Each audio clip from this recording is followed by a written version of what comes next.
Greetings. Welcome to episode 12 of the Bonus Material Podcast. I am Sean. I am Heather. I'm Thom. And I'm Langley. Good evening, or good morning, or good whenever the hell you're listening to this episode. Tonight we're going to get into strong roles for kids in movies, both adult and maybe not so adult. But before we start, you guys, I want to ask you real quick. Did anybody see the new trailer for the Netflix Daredevil series?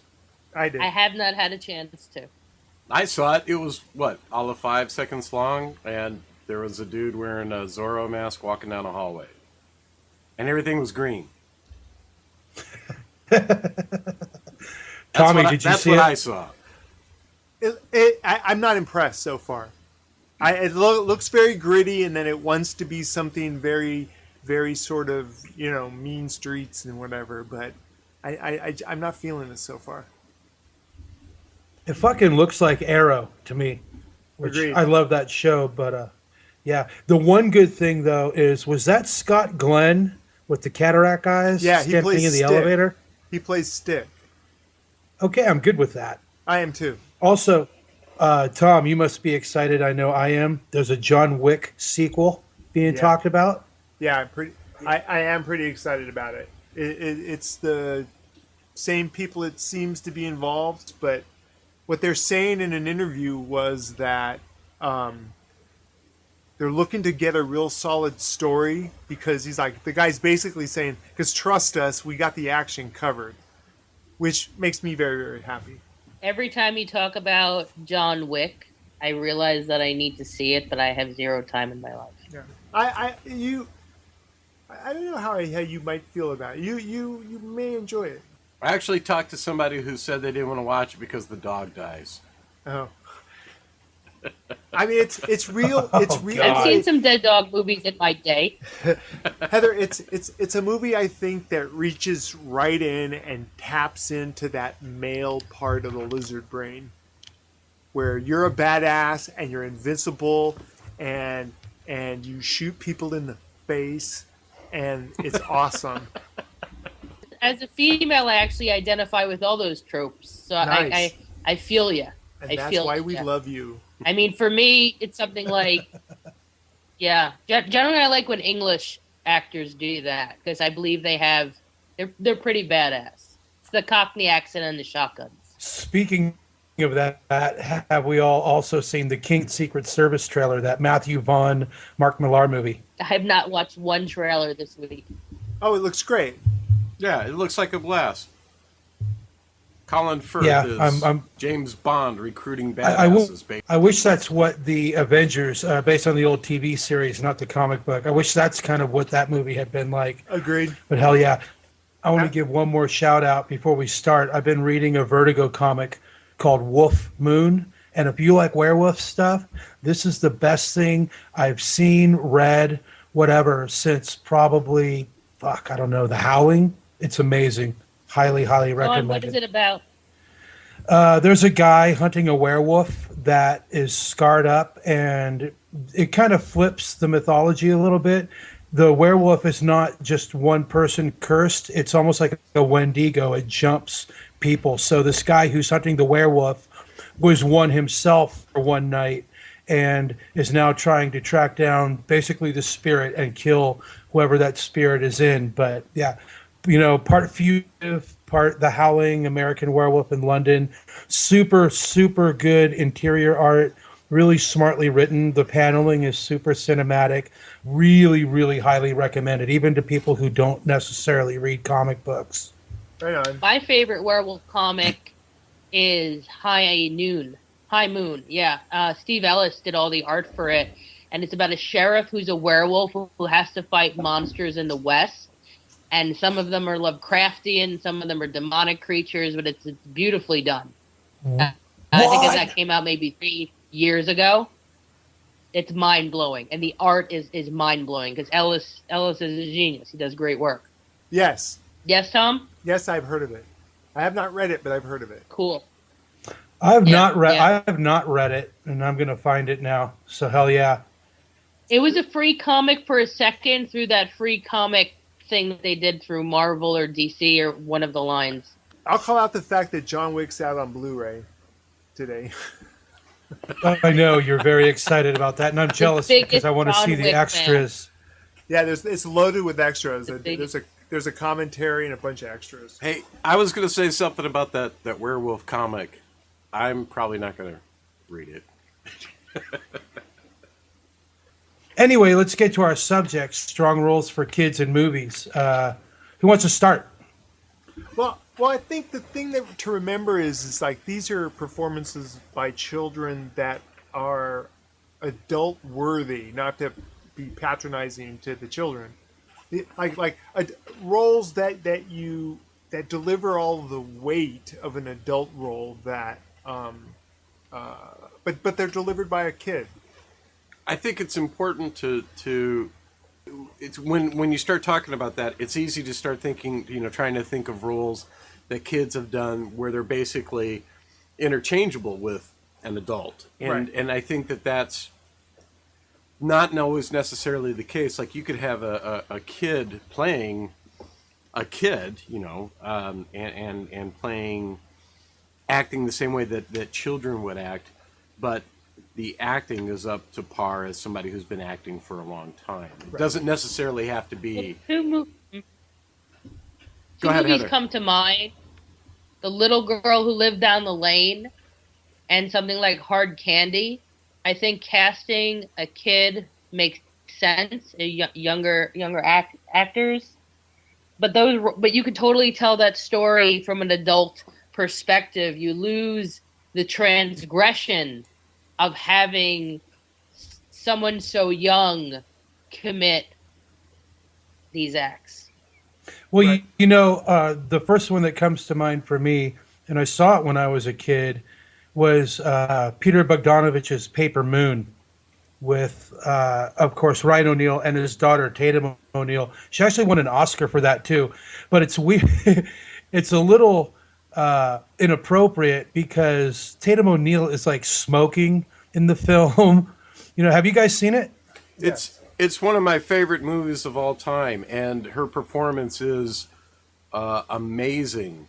I unfortunately, I think a lot of times when you're getting performances like that, say Tatum O'Neal in Paper Moon, Jodie Foster in Taxi Driver, I think that comes from a childhood that probably is a little more adult than what the average kid is. So, Agreed.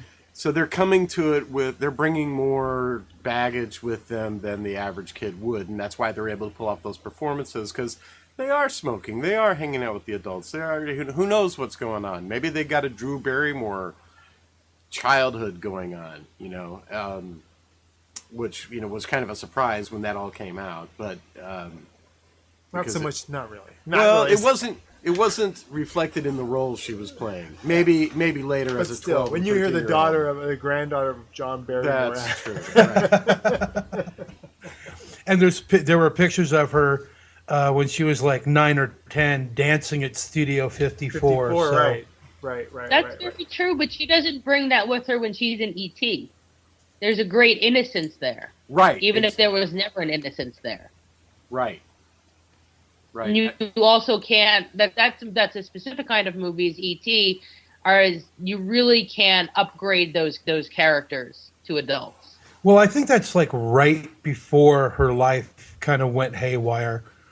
I mean, when we look back at someone like Tatum O'Neal, and her in particular, like you said, you have to wonder about their lifestyle. But then you have someone like Jodie Foster playing the 12-year-old hooker in Taxi Driver.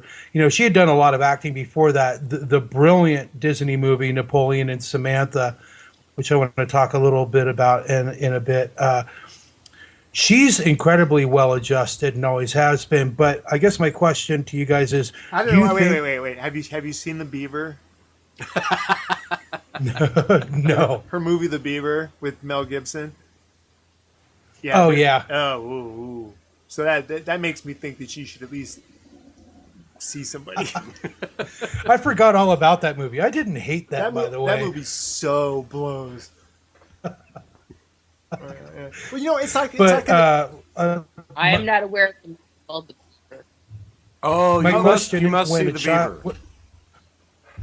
my question is, when a kid plays a role like Addie Pray in Paper Moon, or or something like What? that, do you think it affects the child?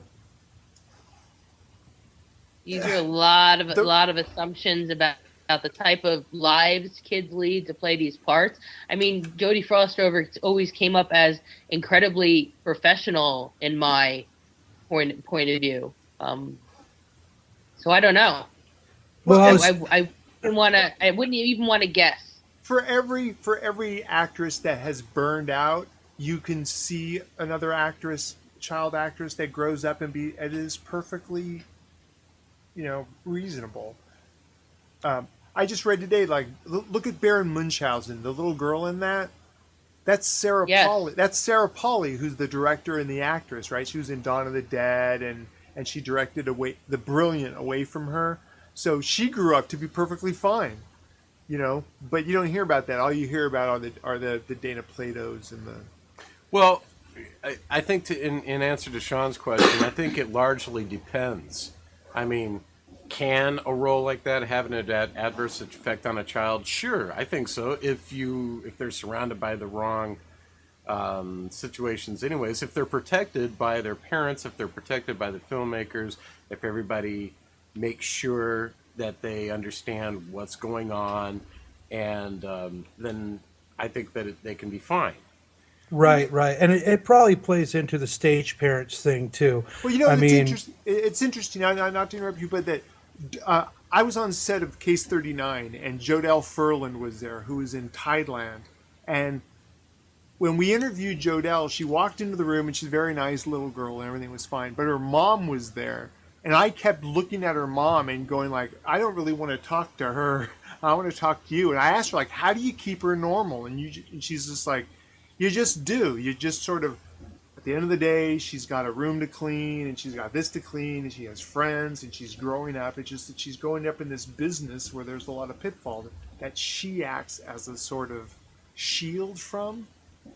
So I thought that was really interesting, where you could just as easily see, look at Justin Bieber's father, who's next to him, blowing hookers and going like, this is great, huh, son? So he's blowing hookers. An amazing kid performance that I was completely blown away by, because we also on the caveat is that I'm always concerned when watching a movie with kids or kids sort of leading, because if it's not the right kid, it just everything falls apart. I think out of casting any sort of role, casting the younger roles are amazing. But Evan Bird in Maps to the Stars is phenomenal and is playing an adult performance, and I would just love to see where his career goes. He's he's trying to play an adult, his character, but there's also this vulnerability of the kid of a kid that sort of comes out at the end of it. But that role is really hard, and the topics they're dealing with in that film is really hard. I've seen that as well, and I think he's probably the best thing in the film. You know, Julianne Moore is, of course, her awesome self, and her performance is crazy good. But that kid, he almost carries the film like his character carries everybody in the film. He's truly charismatic and hypnotic on screen. Yes. So let me ask you guys this then. I guess Heather, Thom, then to Langley. What is your favorite role that a kid has played on the big screen? I think I mentioned it before. Probably Jodie Foster and the little girl who lived down the lane is my favorite kid role, because it's so. The movie itself is insidiously dark, which is in part and parallel with the character she's playing. Very subtly, very tailored. Big fan. What about you, Thom? I'm going to say Katinka Ntaru, who was the little girl in Tarsem Singh's The Fall. She was awesome. just awesome. Carried a Yeah. gravitas to her, and carried a weight to her performance that was absolutely both charming and Heartbreaking. heartbreaking. Yeah. So I'm Not a huge fan of that movie, but I have to agree with you. Then again, I need to go back and rewatch it again because I know how much you love it, and brilliant. I almost feel like I'm missing something. It's so beautiful. I always want to watch films that Thom loves, just to think about Thom. John Wick. Yes, Langley? John Wick. Why isn't there a kid in John Wick? That would be awesome. We could recast it with all kids, like Newsy. Make it a the musical. dog. No, wait, he died. The dog dies. Yeah, right. Okay, so go ahead, finally. Probably first and foremost would be Tatum O'Neal in Paper Moon. But a close runner-up is going to be Lena Lee Anderson from Let the Right One In, who plays the vampire character. She's incredibly haunting. She's still able to have a sense of innocence, even though she's hundreds of years old and she's, got this caretaker who's killing people for her and all this type of stuff. It's I need a caretaker. yeah, that's somebody that kills people for you, Yeah. brings blood back home for you. Right. I think that she's striking. I think that role is great. It reminds me, her role reminds me a lot of a movie that Thom has written down, or at least the little girl in that, and that's The City of Lost Children. Oh, yeah, that's a great choice. And it has children in the title. Yeah. While y'all are speaking, I was thinking I've never interviewed a child actor. Really, it's interesting because you have to be really gentle with them, right? Because they're a kid. You know what I mean? It's really easy with an actor. All kinds of wrong. Please, again. Hear me out. It's really easy with an actor to go like, so what the hell? Like what's going on? And you can get a little firm, and you can press them on stuff. But when you're interviewing, like in Jodelle Ferland's case, a 10-year-old girl, what do you be like? What are you going to get in her face over an acting choice? You know what I mean? It's just bizarre. And so you end up asking questions like, so what was it like? But Speaking of another, go ahead. I was just going to say, I was going to bring up a name that struck me, and that's Margaret O'Brien in Meet Me in St. Louis as the wide-eyed little imp-ish girl that just steals the film. Anybody Meet Me in St. Louis? I've not seen that. Is that a musical? Yeah, it is. Judy Garland, it's brilliant, but the little girl in it is absolutely just charming. Speaking of damaged child actors, Judy Garland. Yeah, well. I was thinking about the old school type, and it's sort of been an evolution. So I think in the early days of cinema, and of course the pinnacle of that would be someone like Shirley Temple, there's a great innocence in what we ask the kids to play. Mm-hmm. Unless it's a whimsical fantasy film, I'd be hard-pressed to talk about the characterizations of kids being innocent in movies.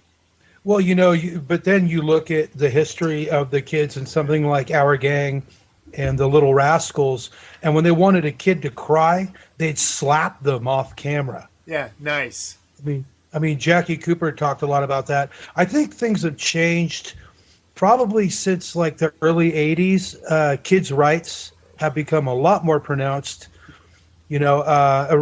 from stuff like, what's the phrase I'm looking for?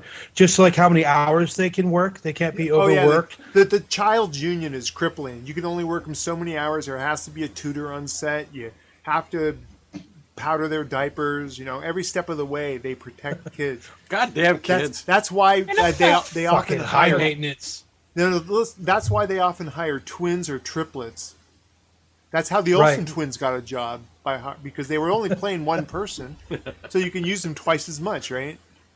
till they started doing those terrible detective straight-to-video movies. Oh, You know, I I've want been to. on Sketch Kids. I think it's important to have tutors there. I just being in the industry and being in Hollywood or independent films at any sort of level, and I've been on, let me see, 2 sets that had kids on it, and I think, all the sets that I've been on had young adults on, and having them either react to special effects and being too scared about it, or having to put them in so much makeup and just sort of being really, really kind to them and playful and playing with them, and even, you know, giving them little toys to get the best performance out of them. I think all that stuff is important, that nurturing quality, because of what they're facing, especially in any of the genre work. Well, I mean, that's Spielberg's gift, right? Well, again, look at Tideland. I mean, seriously. I love that film. I do too, but I like to look at stuff. it's amazing that child was in that film. So I don't think in any of the extras they sort of speak to her and go into her process.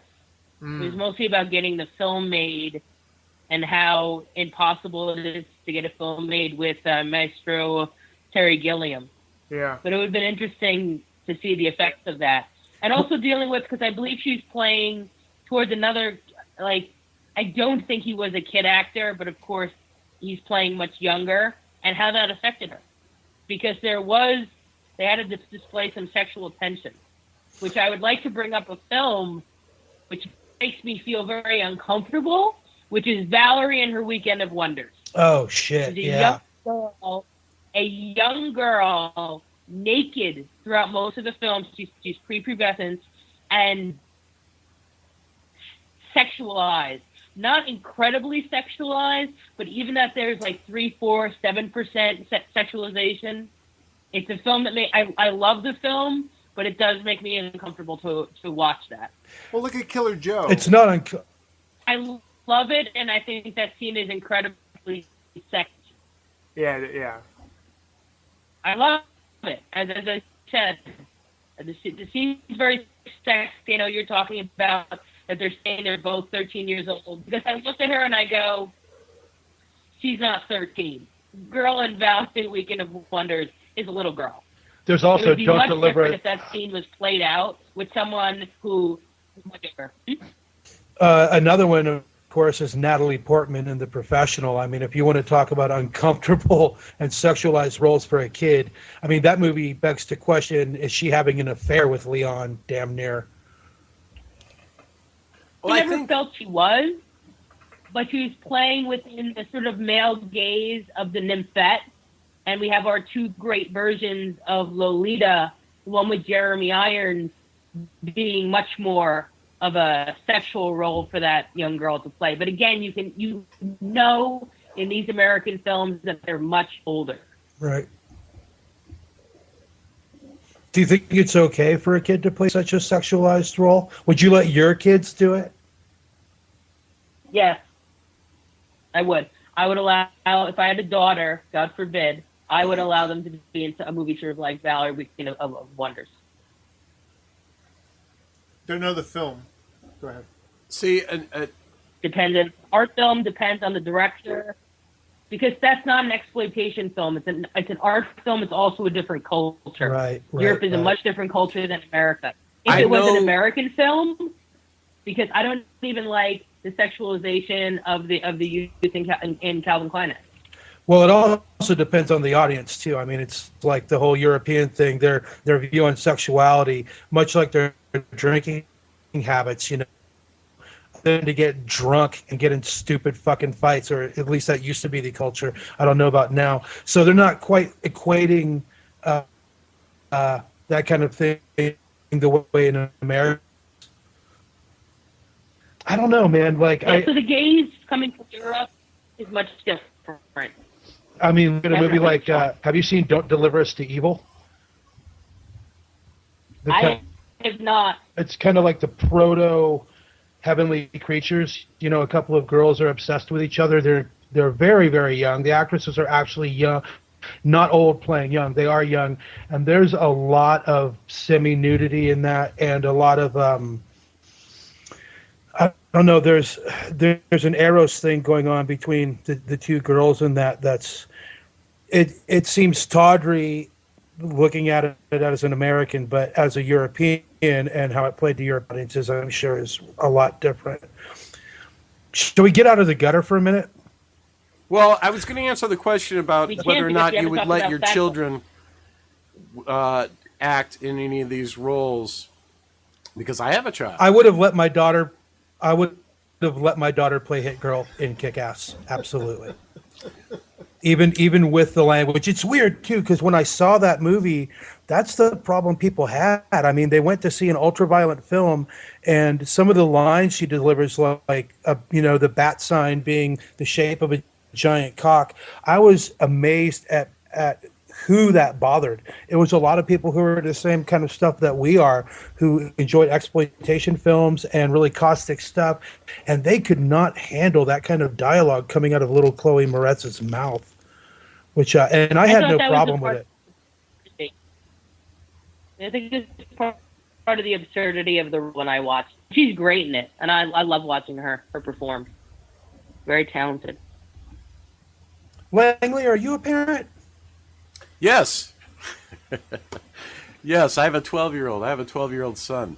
And I was going to, in answer to the question about whether or not you'd let your children play in any of these types of roles, I know my son, and if the role was within his wheelhouse, if it was within his realm of experience, if he knew what they were talking about, and it might be beyond what other people would think is proper or not. If it's something that he knows about and I know he can deal with, things that we've talked about or things that we talk about on a daily basis or things that he's been exposed to, and I know that he's fine, absolutely. Let me ask you, as a parent, what's the most caustic film you've allowed him to see as a 12? Most caustic, or quote unquote heavy. Sisterhood of the Traveling Pants, perhaps. No. That's. I'll lead it off and say my daughter pulled out George Romero's Dawn of the Dead off my top video shelf when she was 8. And I use that as an opportunity to sit down with her and explore special effects. She's had an incredibly adult upbringing. There's a lot of shit that went on in the family that she was exposed to at a very young age, and she was kind of had to grow up quickly. So that was, plus that's like, to me, I call it the Star Wars of horror movies, like a lot of people do. And sure, there's the scene head where the guy gets his head blown apart. But we used it as an exercise to talk about latex and, like I said, special effects techniques. I think as a parent, I'm concerned with the good guys being separated from the bad guys. Not to digress, but that kind of goes into, if she was an actress, that's where I would be. I don't know if I'd let her play a character like Reagan McNeil, but playing something like Hit Girl, fuck yeah. Plus, it seems like it would For me, since Go ahead, Heather. I have no children, I was going to say my father is cut off from me because they let me run wild like a werewolf child and watch anything that I wanted, good or bad. But when I was about 14 years old, trying to, knowing my father rented Bad Lieutenant, and he forbid me to see it, that I brought it upstairs and I got to sort of the car where they're doing the fake fellatio, and all I could hear my father downstairs is like, Heather, you bring that tape down now! Just so angry. And for years, I stopped watching. I only watched it up to that point until maybe 3 years ago I saw a screening of it with Abel Ferrara in New York City. Just because it had such an effect, it's like I've only watched that movie up to that point. But he did not allow me to watch films that had a lot of...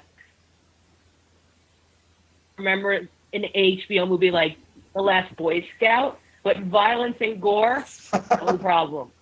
How about Even you, like Tom? Wild at Heart, watch that at 13. Well- I don't even know why. I wouldn't if I had a kid. They're not allowed to watch Wild at Heart at 13 or Clockwork Orange. No. I wasn't allowed to watch A Clockwork Orange because my mom was worried that I would identify with Alex too much. But something, what's I it? did. You did? What's the I other said I- movie? What's the other movie you just mentioned? Not Clockwork Orange, but Wild at Heart. yeah. I would have no problem with my 13-year-old daughter watching that because it's 'Cause still it's in the realm of fairy tale. Because it's shit. What about you? Have them watch bad movies. To me, it's the rape that's in both those movies that are very intense. She was 16 months younger than me. I was watching A Clockwork Orange in the living room while drawing, and my sister was with me. Ran out of the room.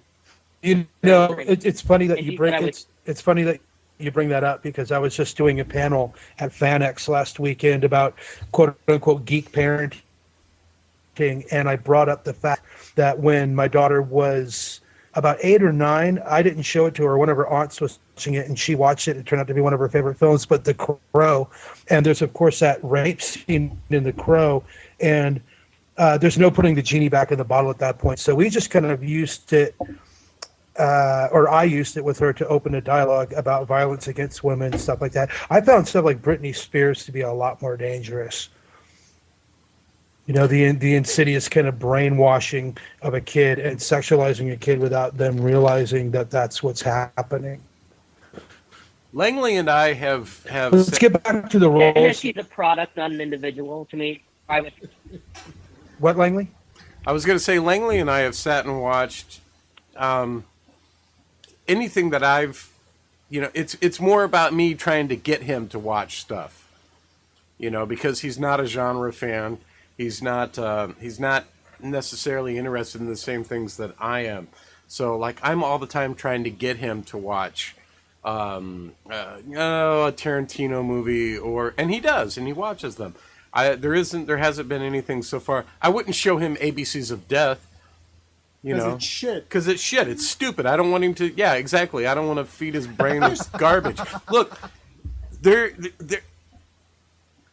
When I was a little kid, you didn't let your kids watch scary movies. Even it might be Dracula, or any of the Universal things, because it might warp your kid. And for me, it's my foundation. That's why I am the way I am, and I'm not twisted, and I'm not all fucked up.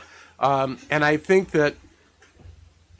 that's what I'm trying to impart to Langley. My son is also named Langley. As well, and plus he's been on movie sets with me, and helped, So it's a completely different kind of thing.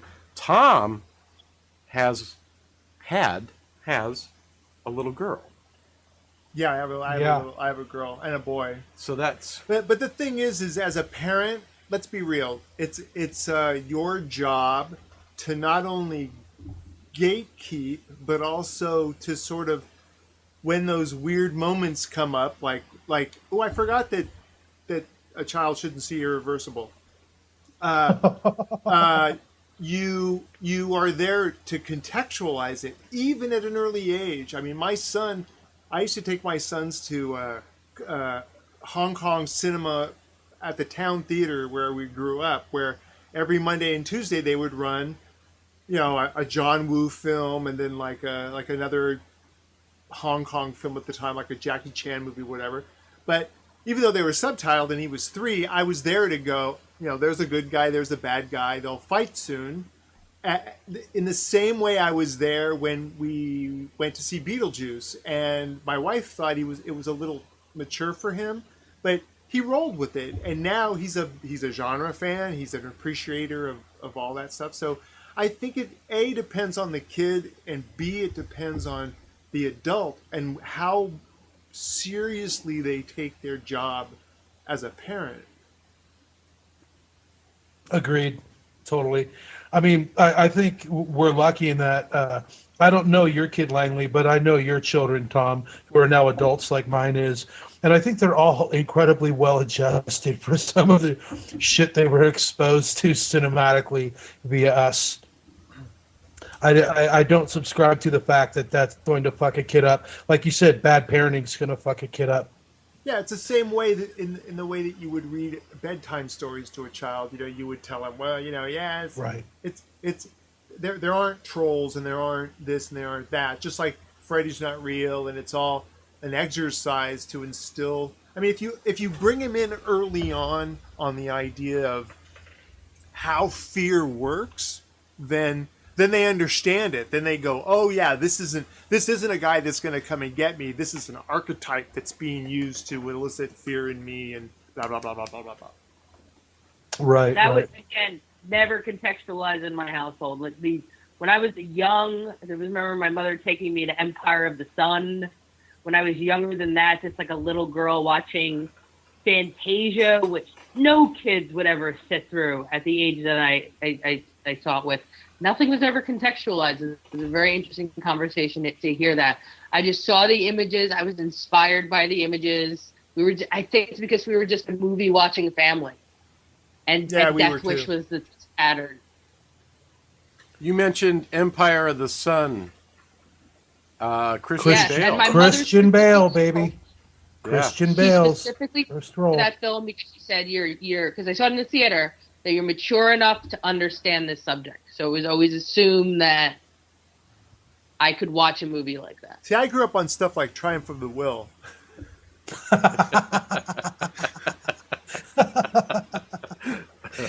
Right? That's some developed taste right there, man.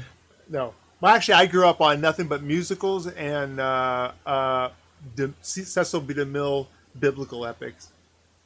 But yet you weren't from a religious family, as you were talking about in the last episode. Yeah. But it was just one of those weird things. Like my mom would think, oh, I need to be a parent. So watch the Ten Commandments. So watch the Ten Commandments. Or watch the fuck. By the way, The Robe. Underrated. Good movie. Let me ask you guys this. What's the most disturbing child role you've ever seen on film?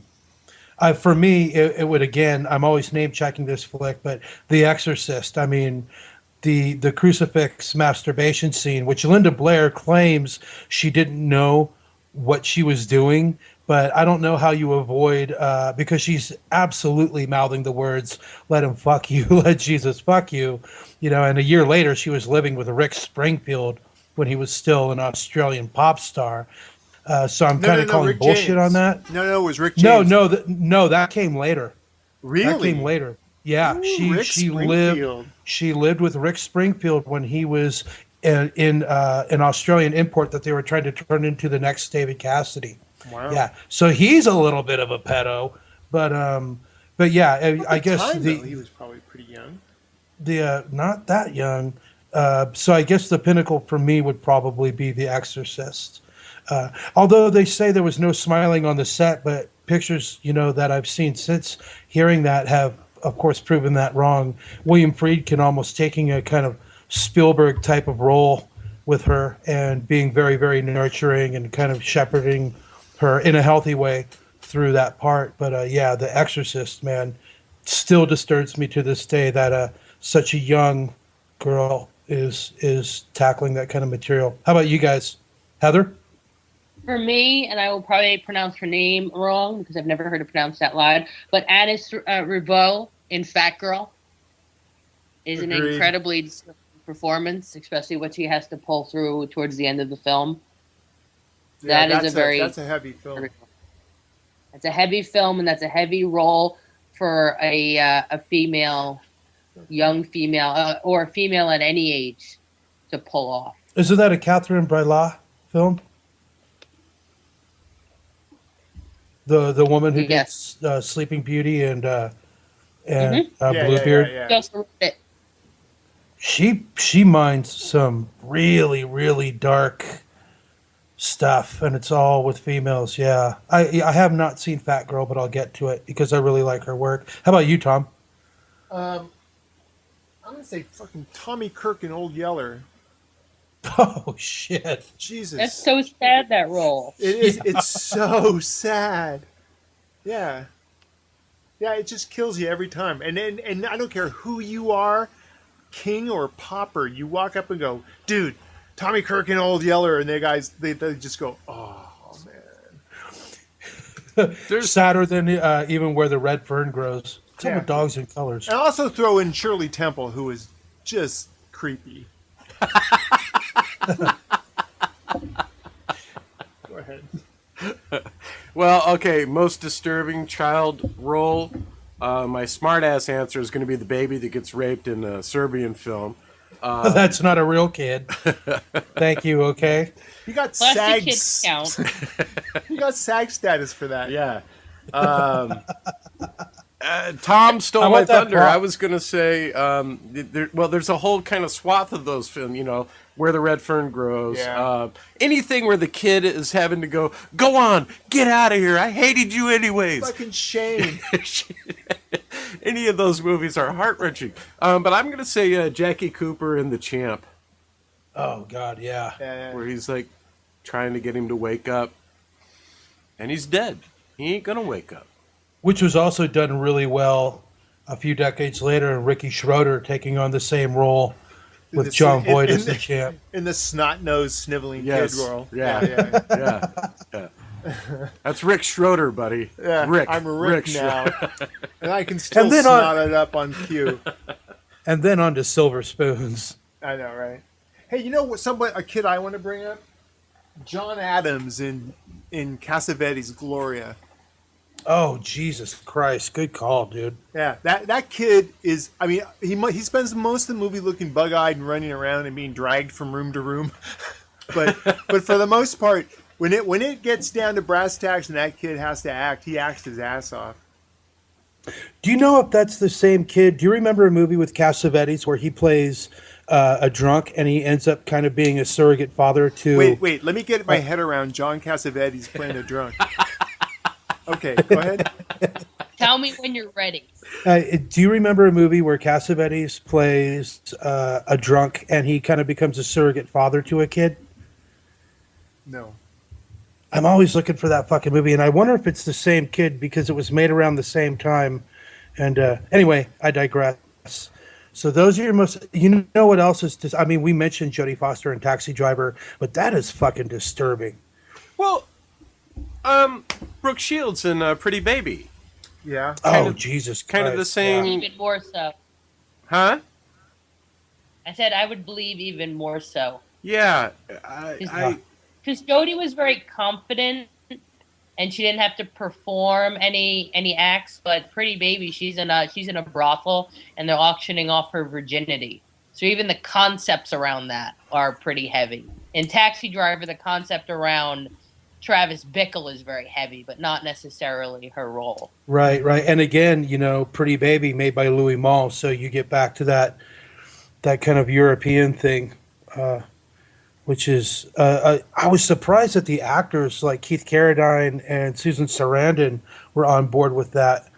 And of course, look what happened to Brooke Shields later in life. I mean, postpartum and all that shit, and she's a fucking mess. And I guess she had quite the stage mother as well. And Jodie Foster had a good upbringing. So, Hey, I have a Yeah. question. Are there any directors that you think sort of exemplify like what we're talking about here? Like they hire kids who are capable and they let them run with it?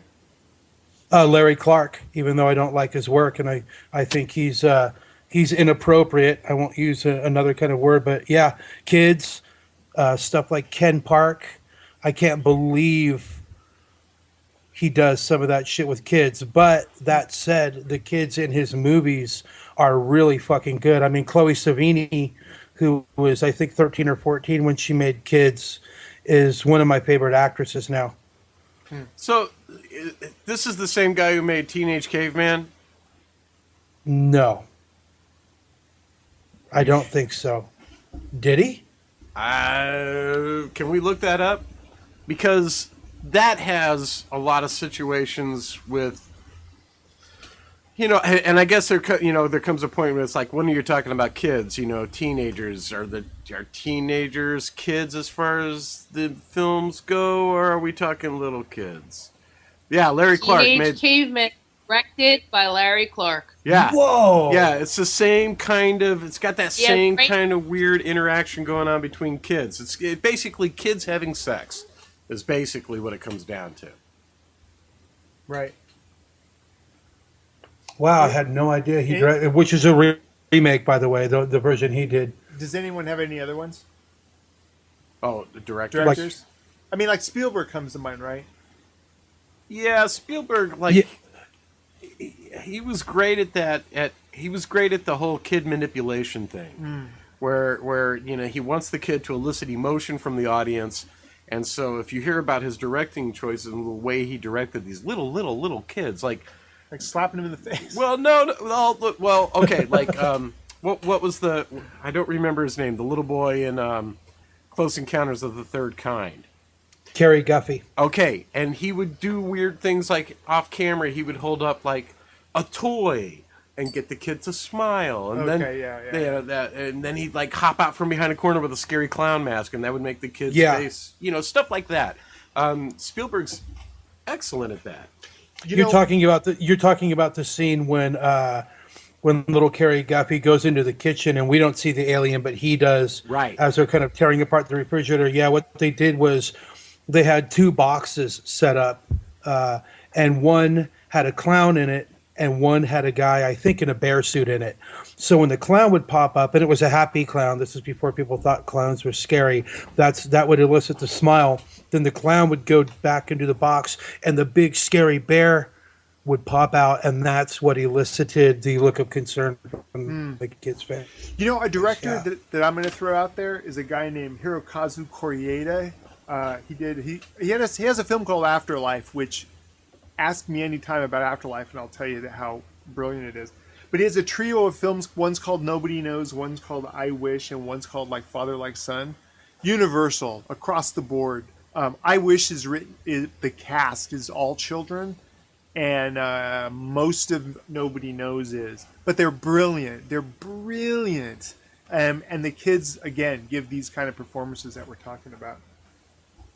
What's that? Because I've seen Nobody Knows. What's the other one? I Wish and like Father Like Son. What's I Wish about? A group of kids that are trying to reunite their estranged mom and dad via a bullet train. Yeah, it's great. Yeah, I really like it. God, Nobody Knows, though. Careful, don't have any razor blades near you. Yeah, it's really watch sad. That. It's really sad. But you know what? I'll say again. I'll bring up Afterlife again. Afterlife is so good, and no one ever talks about it. But anyway, go ahead. Sorry. Go ahead. I was just going to say my favorite kids films are films that have kids in them. And this of course is very subjective and what your personal taste is, but my favorites are the coming of age stories, and I don't mean coming of age like Brooke Shields and like Pretty Baby. Yeah. I mean like Stand By Me, where you have 4 excellent performances. Basically, children are largely the whole movie. I mean, you have a couple of ancillary adult roles, but I mean, it's primarily kids that carry the entire movie. And I do think it gets a little maudlin, a little huggy, a little too much. There's probably 1 or 2 more scenes of like I love you, man, going on. But in general, I think it's a great movie, and the performances by those 4 guys are fantastic. Same with The Sandlot.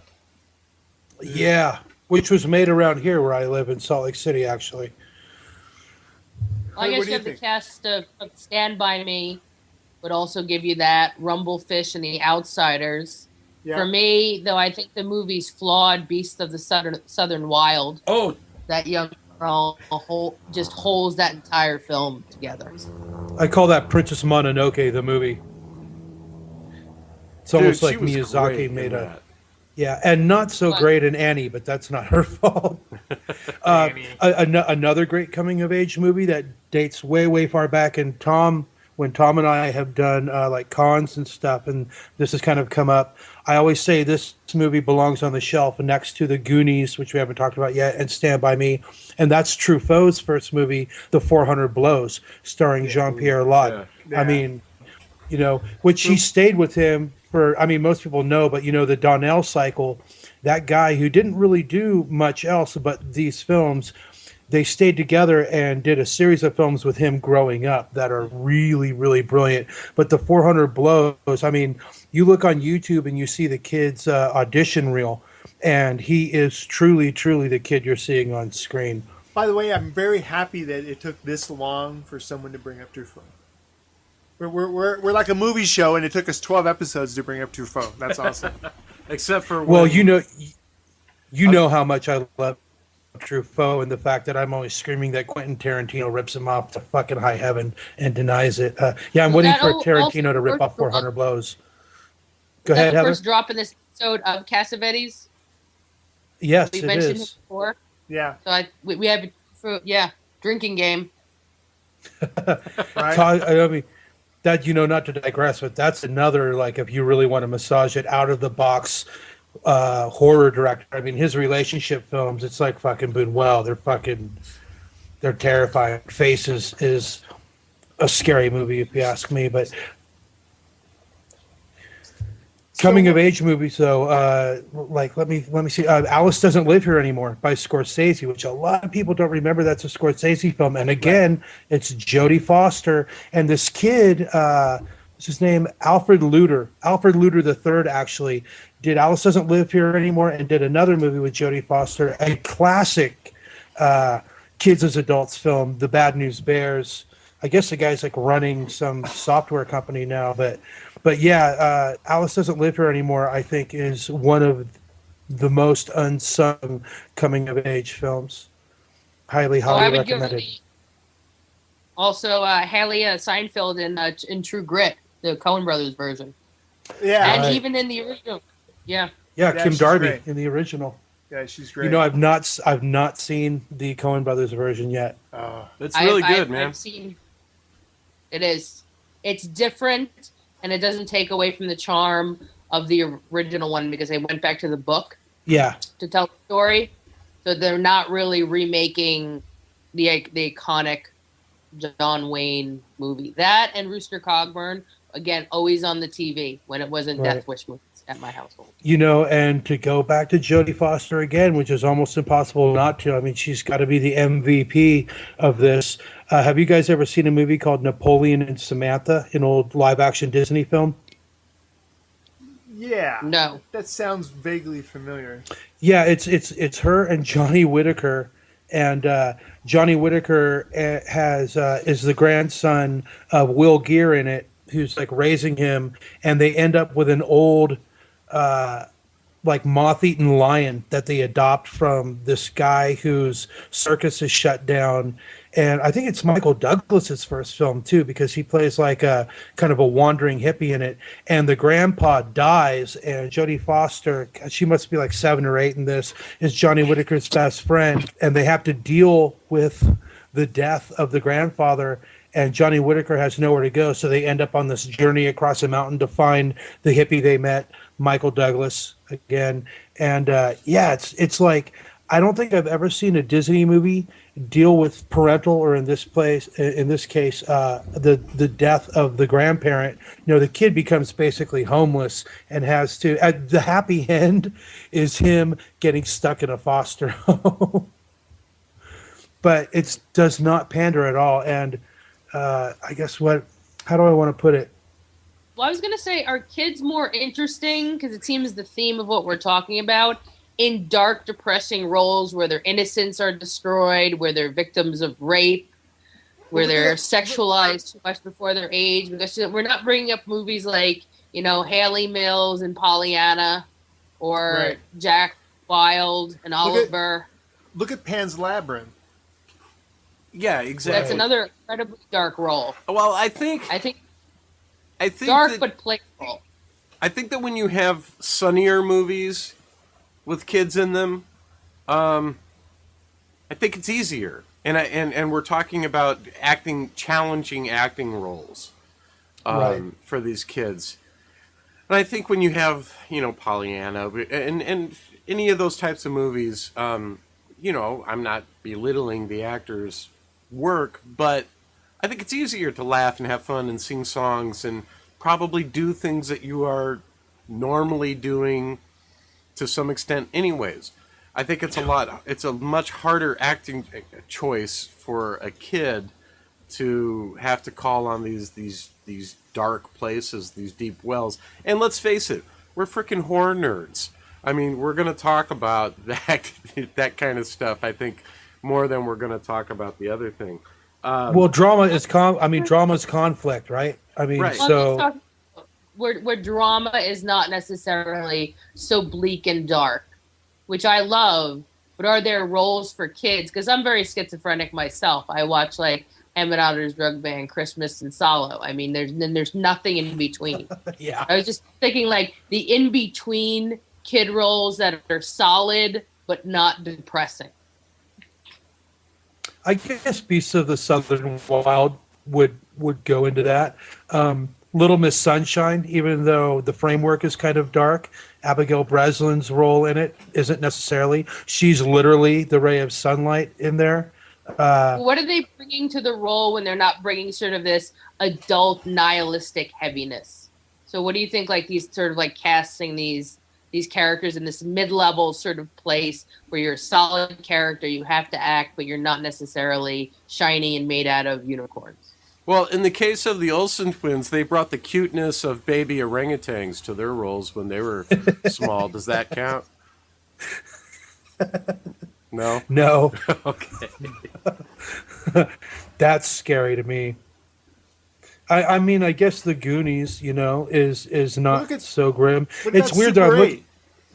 No one's brought up Super 8. Right. That's because I've never been able to finish Super 8 because it's atrocious. What I say the child acting in there, and I just got up to the railroad scene and just said I'm done. They're solid. They're amongst the canon of Spielberg and Lucas children. There's a lot of movies that I really, really love that are like Super 8 that I think are the forefathers of Super 8. Matinee by Joe Dante. Yes. Yeah, I say there's lots of them, then I start. Well, you have to talk about Popcorn, Matinee. Explorers. Explorers is I another love good one. Batteries Not Included. Yeah. River's Edge. River's Edge. Now there's a happy rainbow-filled romp. Yeah. That is not a happy rainbow, but it reminded me of that certain period of time. Yes, you had these sort of schizophrenic films. Things like Explorers are wonderful, but then you can have. But he played such a great range. This River Phoenix is in that, right? In Explorers, Yeah. Remember I'm correct. A bunch of people are in that. And that's what made me think.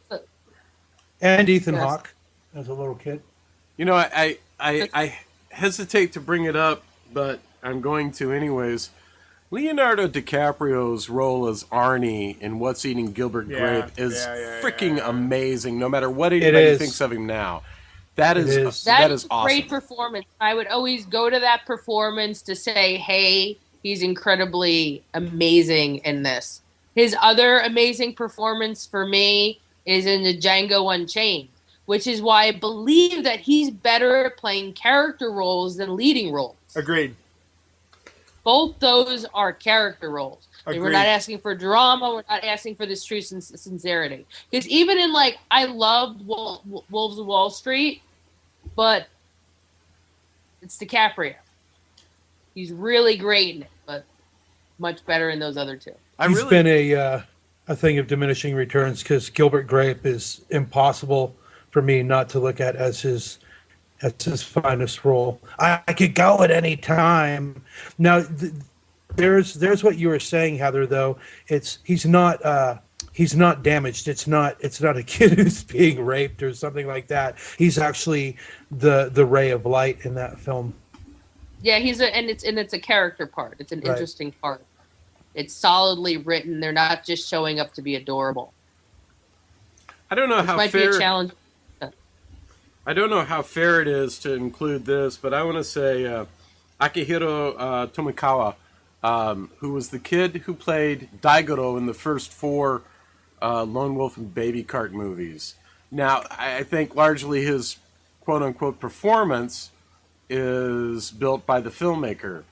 But when I think of those movies, I think of that kid and that furrowed brow and him helping out his dad, killing all those ninjas.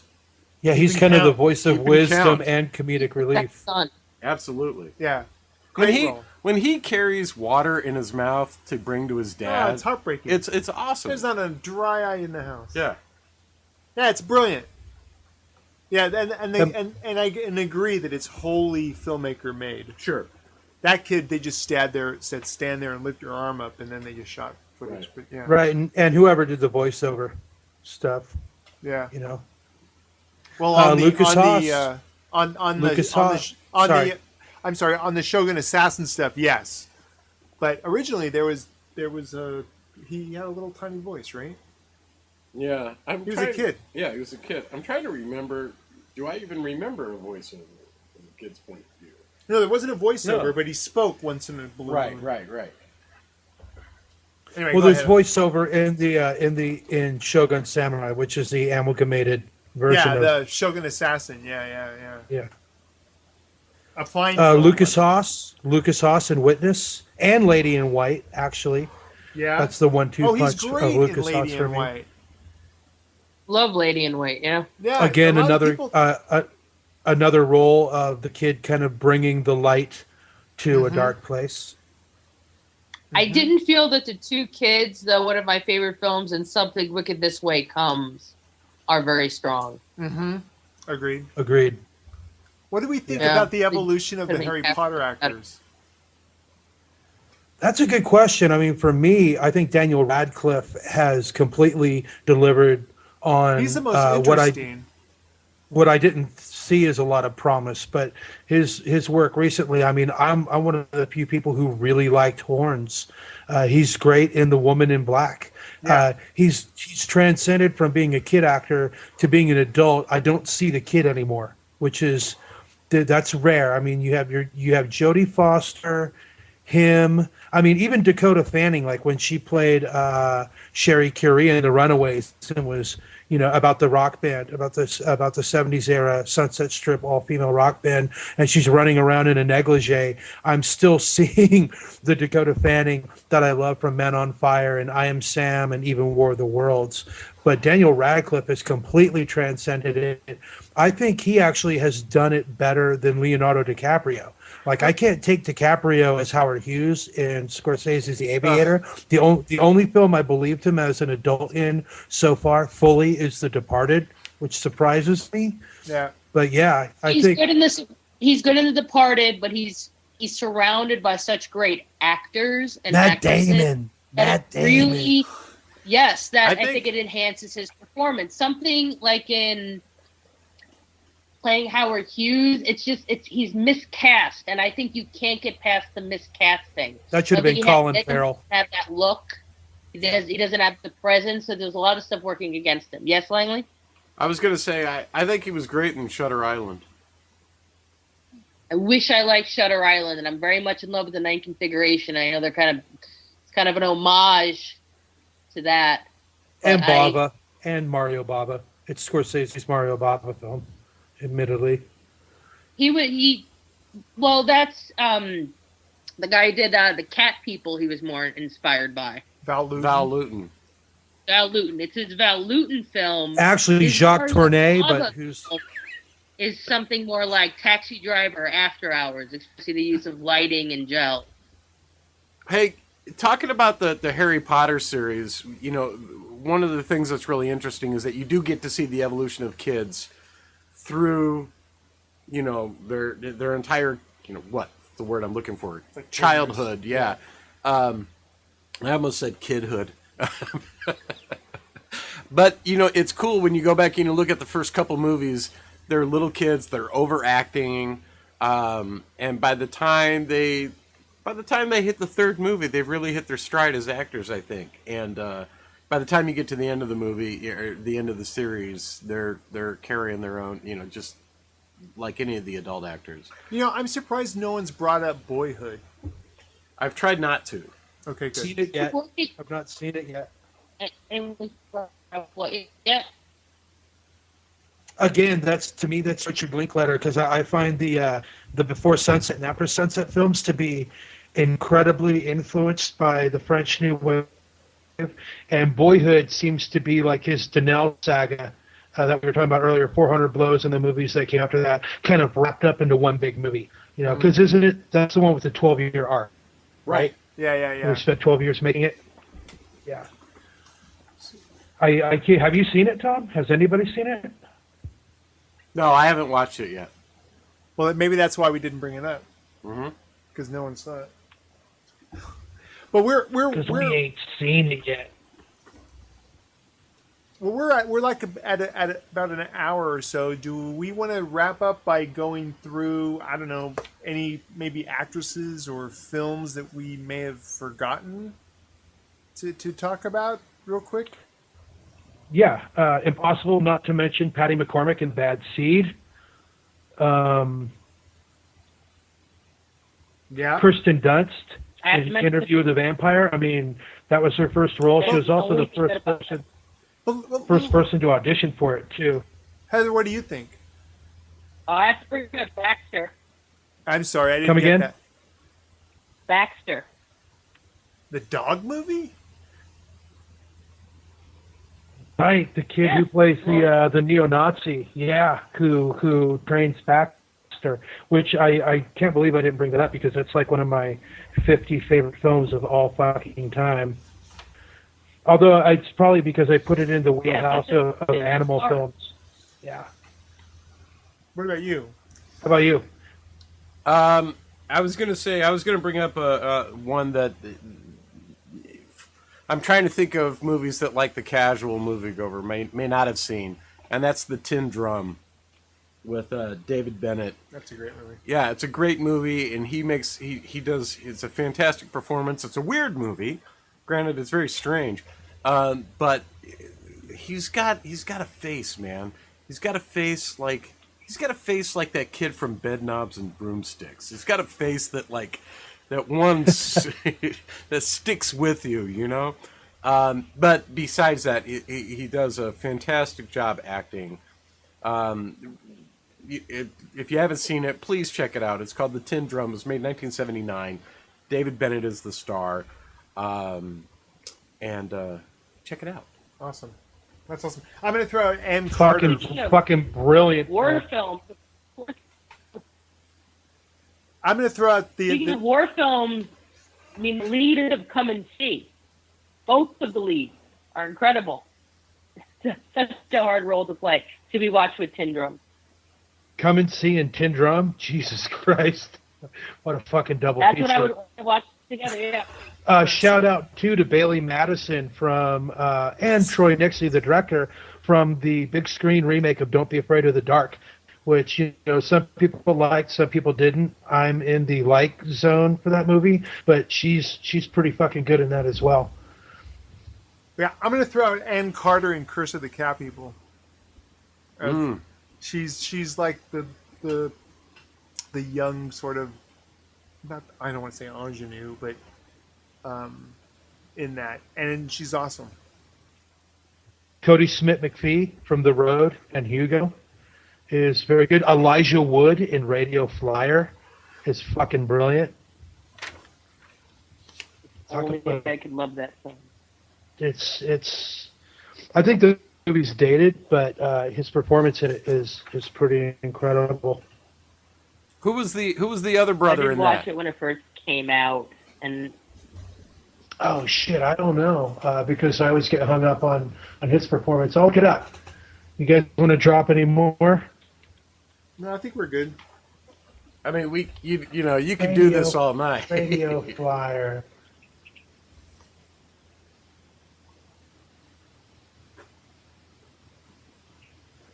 Let me see, because now I'm curious.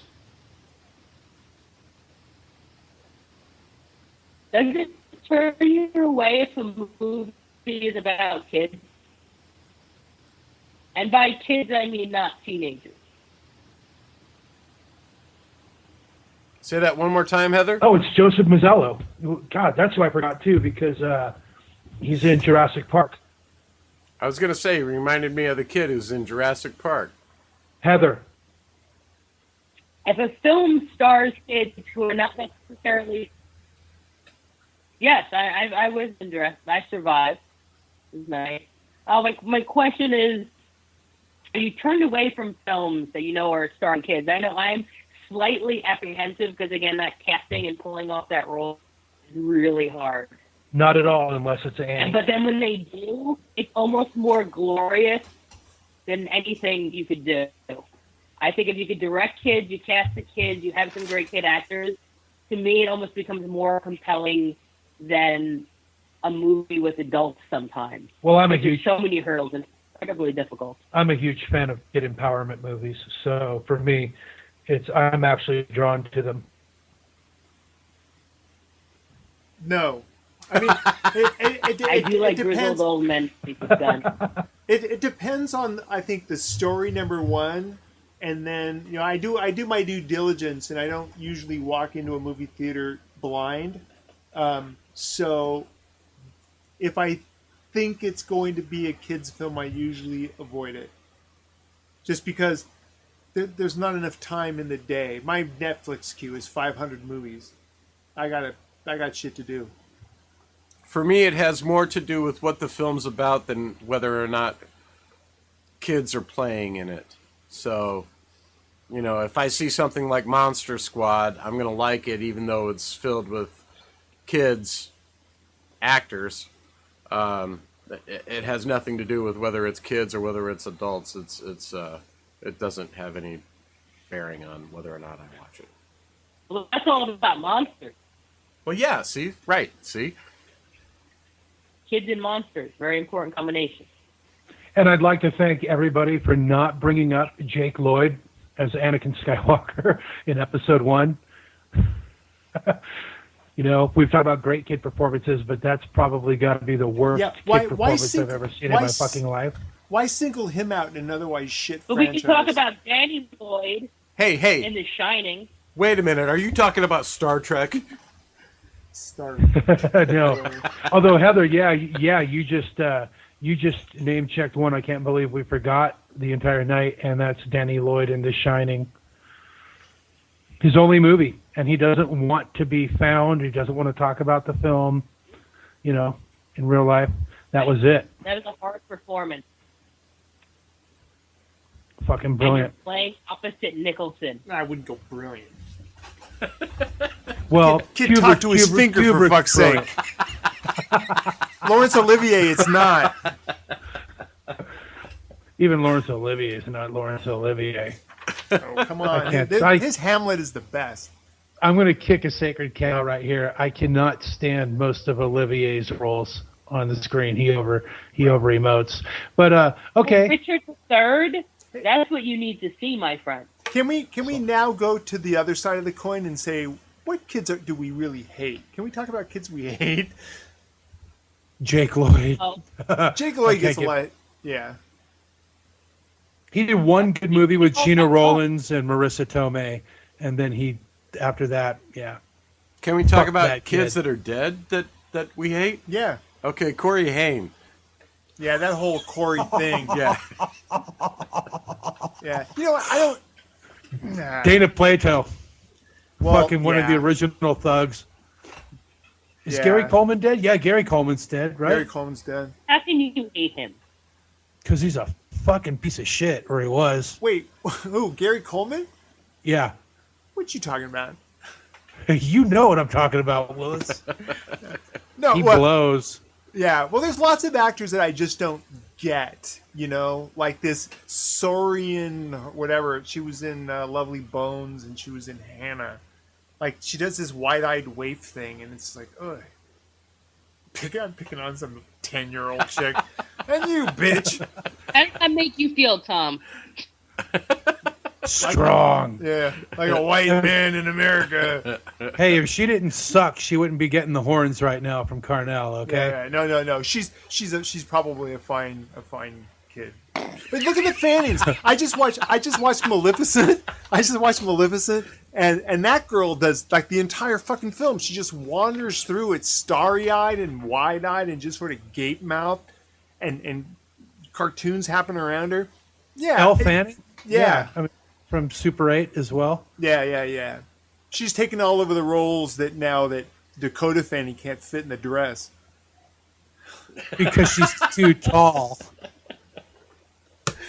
Oh man! Come back next week when I kick a blind guy. Wait a minute. I'm going to step up and defend Ellie Fanning. I think that she does the exactly what you're talking about. The kid who's like she can play a kid that has no. I can believe that her character has no. I don't know what's the word I'm looking for. Intellect. No. Nothing vile in her character. Well, she plays the innocent very, very well. Yeah. I was going to say she gives good damsel, basically. Yeah. That's a good point. I mean, she does it in Super 8. She does it in Maleficent. Yeah, the only other name Again, I'm going to throw the Hold on, one at a time. Thom? I was just filled with hate with Super 8. It's just how that character is written, how it's all focused on these boys who want to make films, and she's a muse. Oh my god. Yeah. All right, Thom. Would it have been different if the girl was one of the active filmmakers? No, I think it's the full story issue of the idea of a muse. She has no agency, but I can't really even say that the guys had a lot of agency too. It just seemed like geeks writing their own geeky childhood with zero insight, depth, or nuance. Okay. Because you could have the same sort of dynamic, but there's more nuance, depth, and agency in all the characters going around. Well, it's merely a wish fulfillment film. That's all it is. Yeah. You know, the other two names I'll throw out there are Sam Shusky and Susie Bishop from Wes Anderson's Moonrise Kingdom. They're great. Yeah. They're great in that. Both of them. Now talk about a movie. I'm glad you brought that up, and we can probably wind down on this one because it's positive. Since we're talking about kids, is talk about a movie that deals with adolescent sexuality in a non-skeevy way. Right. I don't know how the fuck Wes Anderson pulled that off, but he did, because usually my warning flags start really fucking flying when especially a modern film gets into that kind of territory. But Moonrise Kingdom, yeah, good pull, Thom. I'm gonna be all glitter and hearts and say My Girl. Wow, another great one. Anna Chlumsky. When a kid dies. Yes. Yeah, good call. Yeah. And one of Macaulay Culkin's best films as well. Well, it's a great film, and it also deals with very young romance in a very honest way. True dat. Yeah. Unlike, let's say, fuck. Gummo. All right. Thank you. I'm done.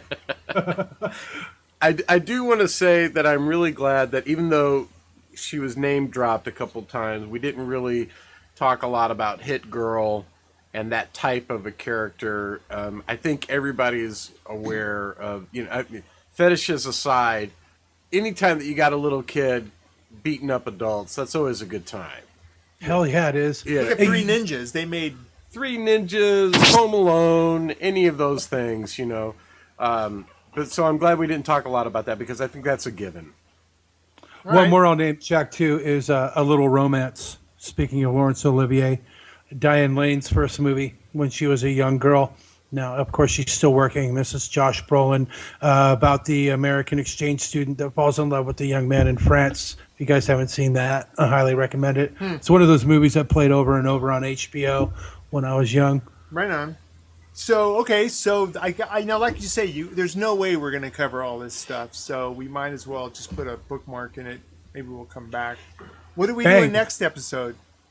Why don't you tell us, Heather? You know what we're doing next episode. I lost what you were saying. So our next episode, Heather, I think you came up with this subject, so why don't you let our listeners know what we'll be doing next week? We're going to talk about the essential elements of storytelling. The idea running from the spectrum from non-narrative pieces of work to things that are very story-driven, and then almost things that are incredibly plot-driven. I think would be the full spectrum that we would discuss. What works, what doesn't work, what are your tastes, what sort of audience is drawn into different areas. I think it's important because it comes up a lot when folks talk about film and certain sort of films that are more experimental than others, films that follow feminine narratives and masculine narratives. I don't know if they've changed sort of the names by then, but that's the old school name of talking about different sort of storytelling techniques. And it's interesting because I think a lot of people that I know, a lot of the fights of what they like and don't like is based on this tug of war is like, it's the story, but it's the spectacle, but I like these characters. And so it would be an interesting thing to talk about. So get ready for throbbing temples, pinwheel eyes, and a lot of differing opinions, I guess, next week on the Bonus Material Podcast. But for now, this has been episode 12, Strong Roles for Kids. I'm Sean. I'm Heather. I'm Thom. And I'm Langley.